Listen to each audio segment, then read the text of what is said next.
بفرمایید. السمیع العلیم من الشیطان الرجیم. بسم الله الرحمن الرحیم.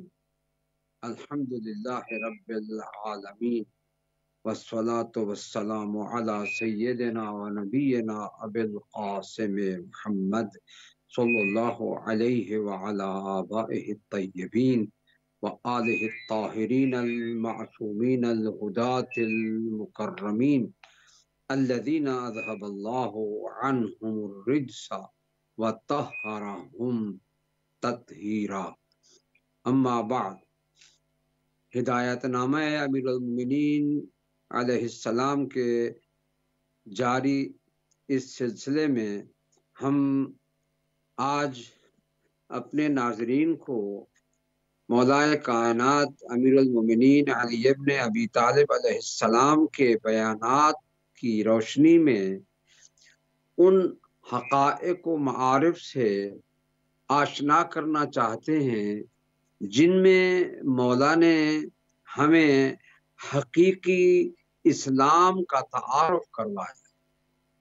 ظاہر ہے کہ یہ ماہ مبارک رمضان جو اللہ کی عبادت کا مخصوص مہینہ ہے، ویسے تو ساری زندگی انسان کی اللہ کی عبادت کا ہی حقیقت میں وہ دورانیہ ہے کہ جس میں انسان پیدا ہونے کے بعد اپنی موت تک اس عمل میں مصروف رہتا ہے، کیونکہ یہی مقصد حیات ہے.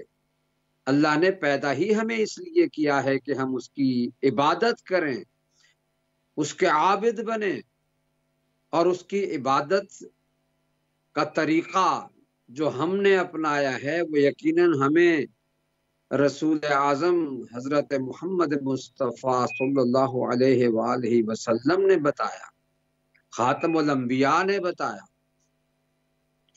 اور ظاہر ہے کہ ہم عام طور پر اپنے ہاں دین اور اسلام کو ان ثقافتی اعمال کے ساتھ منسوب کرتے ہیں کہ بس یہی دین ہے، یہی اسلام ہے.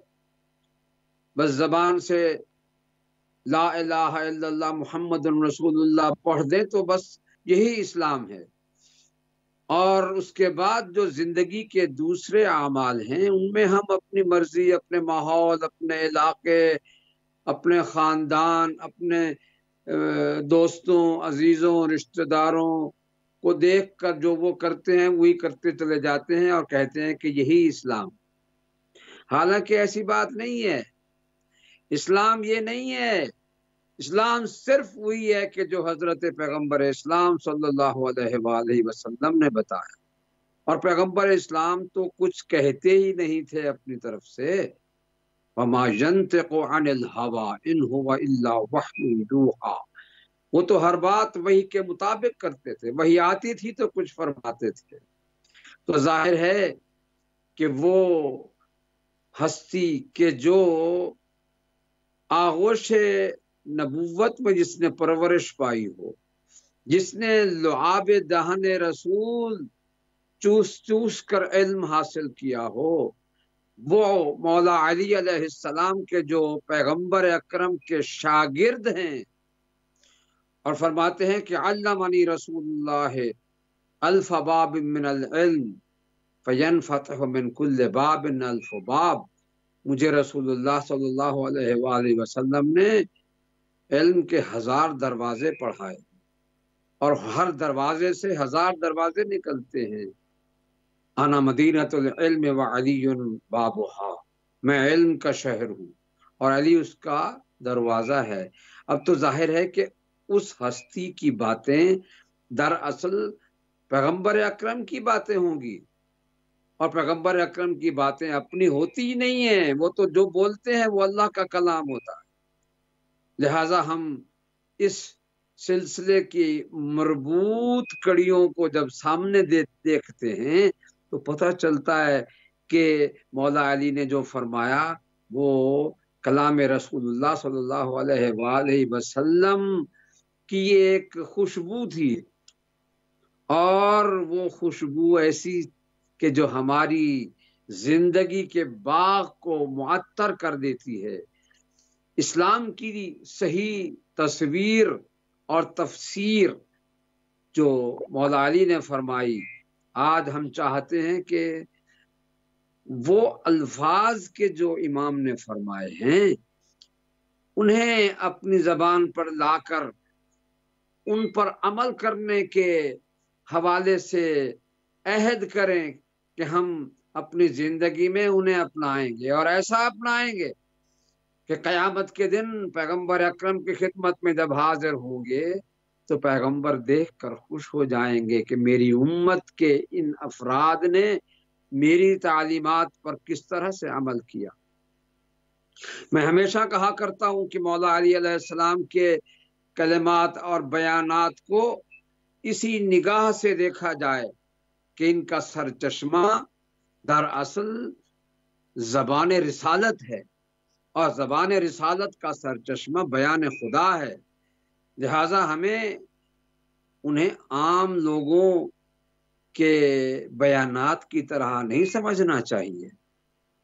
یہ وہ ہستیاں ہیں کہ جنہیں اللہ نے بھیجا ہی اسی لیے ہے کہ وہ ہماری ہدایت کریں، ہمیں سچ کا راستہ بتائیں، سچائی کا راستہ بتائیں، اسلام کی حقیقت سے آشنا کیا علی علیہ السلام نے۔ اور کیا فرماتے ہیں؟ اسلام کے جو ہم جھنڈورا پیٹتے جا رہے ہیں کہ ہم مسلمان ہیں، ہم مسلمان ہیں، ہم مسلمان ہیں، وہ کیا ہے؟ اسلام کیا ہے؟ اس کی حقیقت مولا کائنات علی علیہ السلام نے ان الفاظ میں یوں بیان فرمائی، اور فرماتے ہیں اس بیان سے پہلے بھی ایک جملہ عجیب بیان فرمایا۔ امام فرماتے ہیں کہ لَأَنْسُبَنَّ الْإِسْلَامَ نِسْبَةً لَمْ يَنْسُبْهَا أَحَدٌ قَبْلِي۔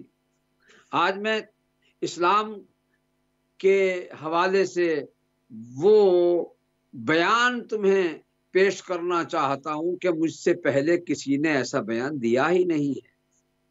اور یہ یاد رکھیے کہ اس سے مراد یہ نہیں کہ پیغمبر اکرم نے بھی نہیں دیا، یہ اصل میں پیغمبر اکرم کے بیانات کو اپنے الفاظ میں بیان فرما رہے ہیں۔ پیغمبر اکرم کی شخصیت معلم کی ہے، اور علی علیہ السلام متعلم ہیں، شاگرد ہیں۔ میں کہا کرتا ہوں کہ جب شاگرد ایسا ہو تو استاد کیسا ہوگا۔ وہ فرماتے ہیں کہ آج میں تمہیں اسلام کے بارے میں ان الفاظ کے ذریعے اس کا تعارف کروانا چاہتا ہوں کہ اس سے پہلے کہ مجھ سے پہلے ان الفاظ میں کسی نے تعارف کرایا ہی نہیں ہے۔ اس سے مراد یہی ہے کہ ہم حقیقت اسلام کو سمجھیں۔ امام فرماتے ہیں کہ الاسلام هو التسلیم والتسلیم هو الیقین والیقین هو التصدیق والتصدیق هو الاقرار والاقرار هو الاداء والاداء هو العمل۔ اللہ اکبر! کس روانی کے ساتھ، کس تسلسل کے ساتھ ایک ایسے موتیوں کو امام نے پرو کر ہمیں دیا ہے کہ ہم اسلام کو صحیح سمجھیں۔ اسلام اس چیز کا نام نہیں ہے کہ ہم نعرے لگاتے رہیں اور جلوس نکالتے رہیں اور مسجدوں میں اکٹھے ہو کر بیان کرتے رہیں کہ ہم مسلمان ہیں۔ نہیں، بلکہ حقیقت اسلام یہ ہے کہ الاسلام هو التسلیم، اللہ کے ہر حکم پر سر تسلیم خم کر دیں، پیغمبر کے حکم پر سر تسلیم خم کر دیں، قرآن کے حکم پر سر تسلیم خم کر دیں، پھر اس کے بعد اپنی خواہشات نفس کو بھول جائیں۔ ہم کیا ہیں؟ ہم تو نہ تھے اور نہ ہیں، کچھ بھی نہیں ہے۔ ہماری حیثیت کیا ہے؟ ایک ذرا سی ٹھوکر لگ جائے، انسان گر جائے تو اس کی زندگی کا سفر تمام ہو جاتا ہے۔ انسان کی حیثیت کیا ہے؟ خلق الانسان ضعیفا، قرآن کہتا ہے انسان کو کمزور پیدا کیا گیا ہے۔ انسان کی حیثیت ہی کیا ہے؟ انسان جب پیدا ہوا وہ اتنا کمزور تھا کہ کسی کے سہارے کے بغیر تو ہل چل بھی نہیں سکتا، اس کی کوئی حرکت ہی نہیں تھی جب تک کوئی اور سہارا نہ دے انسان۔ اور پھر جب مر جاتا ہے تب بھی یہی ہوتا ہے، جب اسے کوئی اٹھا کے دفن نہ کر دے اس کو اپنے وجود میں حرکت دینے کی بھی طاقت نہیں ہوتی۔ اس کی ابتدا ایسی ہے، اس کی انتہا ایسی ہے، تو ناز کس بات پر؟ اسلام تسلیم کا نام ہے، بس جو رب جلیل نے کہہ دیا اس پر ڈٹ جاؤ، عمل کرو۔ اور فرماتے ہیں کہ بد تسلیم هو الیقین، تسلیم ہی حقیقت میں یقین ہے، سر تسلیم خم کر دینا ہی حقیقت میں یقین ہے۔ اور یقین نہ ہو تو پھر انسان کی کوئی عبادت کوئی درجہ حیثیت نہیں رکھتی ہے۔ اور یہ وہ مرحلہ ہے کہ جس میں انسان کا حقیقی معنی میں امتحان ہوتا ہے کہ آیا وہ مقام عمل میں بارگاہ الہی سے اتنا مقرب اور قریب ہے کہ جو کچھ اللہ کہہ دے بس اس پر عمل کر لے۔ اس حد تک جب پہنچ جائے تو وہ صاحب یقین کہلاتا ہے۔ والیقین هو التصدیق، مولا علی علیہ السلام نے فرمایا تھا نا کہ اگر میرے لیے مسند قضا بچھا دی جائے اور میں فیصلہ کروں تو یاد رکھو میرا فیصلہ وہی ہوگا جو اللہ کے حکم اور رسول اللہ کی تعلیمات کی ترجمانی ہے۔ اس بنا پر ہم دیکھتے ہیں کہ امام نے ہمیں فرمایا کہ اسلام تسلیم ہے، تسلیم یقین ہے، اور یقین کیا ہے؟ یقین ہوا تصدیق، یقین اصل میں تصدیق کرنا ہے، اپنی بات کو سچا ثابت کرنا ہے، صداقت کے ساتھ، عمل کے ساتھ۔ جو شخص عمل نہیں کرتا ہے، زبانی کہتا رہے تو اس کی وہ تصدیق نہیں ہوگی، تو پھر کوئی حیثیت نہیں۔ تصدیق کا مطلب یہ ہے، ہماری اردو زبان میں بھی کہتے ہیں نا کہ فلاں شخص نے کچھ کیا یا کہا یا لکھا تو فلاں نے اس کی تصدیق کر دی، گواہی دی تو فلاں نے اس کی تصدیق کر دی۔ اس کا مطلب یہی ہوتا ہے کہ وہ اس کے سچا ہونے کو مضبوط کرتا ہے، اور ہمارا عمل ہمارے بیان کے سچا ہونے کو ثابت کرے گا۔ والتصدیق هو الاقرار، اور تصدیق کیا ہے؟ یہی تو اقرار ہے، اعتراف ہے۔ اور اقرار هو الادا، اور یہ وہ مرحلہ ہے کہ جو امام فرماتے ہیں کہ اقرار کرنے کے بعد عمل عمل عمل ادا، جو کہا ہے یا سوچا ہے یا عقیدہ رکھا ہے اسے عملی جامہ پہنایا جائے، اس پر عمل کیا جائے، یہی ہے حقیقت اسلام۔ اور پھر فرماتے ہیں والاداء هو العمل، دراصل امام نے یہاں ادا کا دوسرا معنی یا تفسیر کرتے ہوئے فرمایا کہ وہ عمل ہے، عمل ہی سے زندگی بنتی ہے۔ لہذا ہمیں، اور یہ جو کہا جاتا ہے کہ یہ عمل سے زندگی بنتی ہے، جنت بھی جہنم بھی، یہ خاکی اپنی فطرت میں نہ نوری ہے نہ ناری ہے۔ اس کا مطلب یہی ہے کہ اللہ نے انسان کو جبری طور پر بہشت میں نہیں لے جانا ہے یا دوزخ میں ڈالنا ہے خدا نہ خواستہ، بلکہ اس کے عمل کی بنیاد پر۔ یہ مہینہ ہمیں اپنی عملی تصدیق دینے کا مہینہ ہے۔